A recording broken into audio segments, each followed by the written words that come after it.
माहिती अधिकार कार्यकर्ता फेडरेशनच्या अकोला जिल्हा प्रचार प्रमुखपदी देवानंद निशानराव।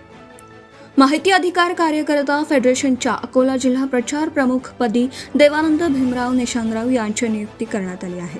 संस्थापक अध्यक्ष सुभाष बसवेकर यांनी नियुक्तीपत्राद्वारे ही नियुक्ती जाहीर केली आहे।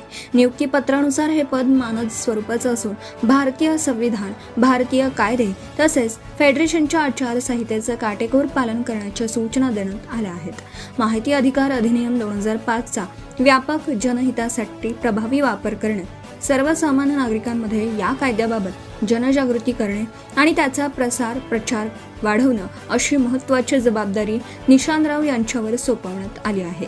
माहिती अधिकार कार्यकर्ता फेडरेशनचे मुख्यालय नवीन पनवेल येथे आहे। सामाजिक आणि राजकीय क्षेत्रातील सक्रिय कार्यकर्ते देवानंद भीमराव निशानराव यांच्या अकोला जिल्हा प्रचार प्रमुखपदी अधिकृत नियुक्ती करण्यात आल्याने जनसामान्यात आनंदाचे वातावरण निर्माण झाले असून त्यांच्या संघटनात्मक कौशल्याचे आणि संघटनेप्रती असलेल्या निष्ठेची दखल घेत वरिष्ठ नेतृत्वाकडून त्यांना ही महत्त्वाची जबाबदारी सोपवण्यात आली आहे। देवानंद निशानराव यांच्या नियुक्तीचे पत्र नुकतेच त्यांना मान्यवरांच्या हस्ते सुपूर्द करण्यात आले। गेल्या अनेक वर्षांपासून त्यांनी सर्वसामान्य जनतेचे प्रश्न सोडवण्यासाठी आणि संघटनेचा तळागाळात विस्तार करण्यासाठी महत्त्वपूर्ण योगदान दिले आहे। त्यांच्या या नियुक्तीमुळे जिल्ह्यातील कार्यकर्त्यांमध्ये उत्साहाचे वातावरण निर्माण झाले आहे।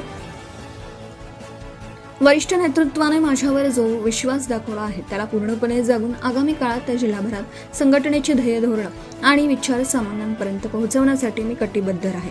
सर्व कार्यकर्त्यांना सोबत घेऊन प्रचार यंत्रणा अधिक मजबूत करण्यावर माझा भर असेल, अशी प्रतिक्रिया नवनियुक्त जिल्हा प्रचार प्रमुख देवानंद निशानराव यांनी यावेळी व्यक्त केली। त्यांच्या या निवडीबद्दल त्यांचं सर्व स्तरातून कौतुक होत असून राजकीय, सामाजिक आणि मित्र परिवाराकडून त्यांच्यावर शुभेच्छांचा वर्षाव होत आहे। सत्यशोधक न्यूज चॅनलसाठी मुख्य संपादक Santosh Gavai, Akola. Subscribe now and press the bell icon. Never miss an update.